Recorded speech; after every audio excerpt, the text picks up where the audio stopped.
ତେଣୁ ସତର ମତେ ଶିଖେଇ ଦଉଛି। ଆଜି ବି ମତେ ବୟସ 17। ସତ୍ୟଂ ବଦିଷ୍ୟାମି, ସତ ସଙ୍ଗ, ସତ କର୍ମ, ସତ ଶାସ୍ତ୍ର ମନନ କର, ସତ ସଙ୍ଗୀ। ତେଣୁ ସତରେ ରହିବା ପାଇଁ ମରିବା ପର୍ଯ୍ୟନ୍ତ ମୋ ବାପା ସଚିଦାନନ୍ଦଙ୍କ ପାଦରେ ମୁଁ ପାଦ ଛୁଇଁ ଶପଥ କଲି। ତେଣୁ ମତେ କେତେ ବର୍ଷ ହେଲା ମତେ କେହି ଜଣେଇବା ଦରକାର। ମତେ ଯିଏ ପଚାରେ ମତେ କିଛି କୁହ, ମୁଁ ସେଇ 17 ବର୍ଷରେ ଅଛି।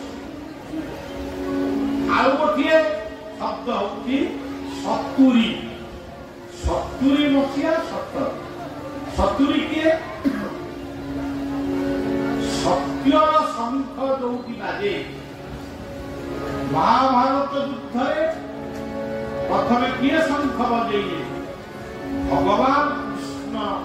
ପଞ୍ଚଜନ୍ୟଂ ହୃଷିକେଶ ଦେବଦତ୍ତ ଅନନ୍ତ ବିଜୟ ରାଧା କୁନ୍ତି ପୁତ୍ର ବକୁଳ ସହଦେବ ସୁଦର୍ଶମଣି। ସମଦେବ ଦିବ୍ୟ ଶଙ୍ଖ ବଜେଇଲେ, ବାସୁଦେବ ଯଦି ପାତ୍ରେ ଶଙ୍ଖ ବଜେଇଲେ, ସେ ପାଖରେ ପିତାମହ ଭୀଷ୍ମ ଶଙ୍ଖଟାକୁ ଜୋରରେ ଫୁଙ୍କି ଦେଲେ। ବାସୁଦେବ ଆମେ ବି ରେଡି। ତେଣୁ କିନ୍ତୁ ରେଡି ହେଲେ କଣ ହବ?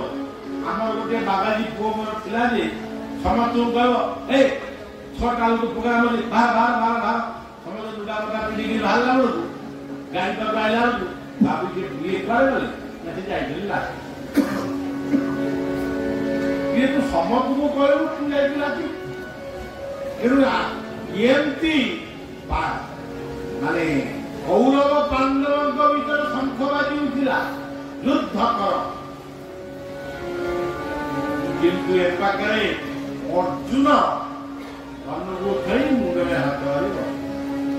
କଣ କଥା? ତେଣୁ ତାକୁ ପୁଣି ବୁଝେଇବା ପାଇଁ ଭଗବାନଙ୍କୁ କେତେ ସମୟ ଲାଗିଛି। ଗୀତାର 18 ଠାକୁର ବୁଝେଇଛନ୍ତି, ସେ ନୁହେଁ।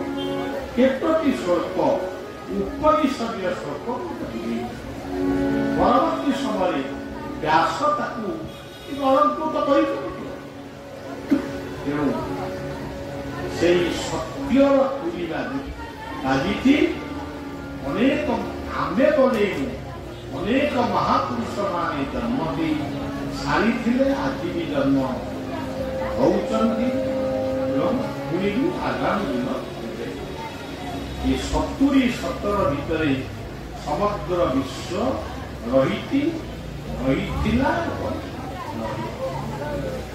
ଆକୁ କାଟି ହବନି। ତେଣୁ ମୁଁ ସେଇ 1954 ମସିହାର ମଣିଷ, 1770 ମସିହାର ମଣିଷ। ମୁଁ ଆପଣମାନଙ୍କର ସେବକ। ତେଣୁ ମୋ ଠାରୁ ଆଉ କିଛି ଶୁଣିବାକୁ ଚାହାନ୍ତୁନି। ଯେତିକି କହିଲି ସେତିକି ମନେ ରଖିଲେ ମୋ ଜୀବନ ସାର୍ଥକ ହବ।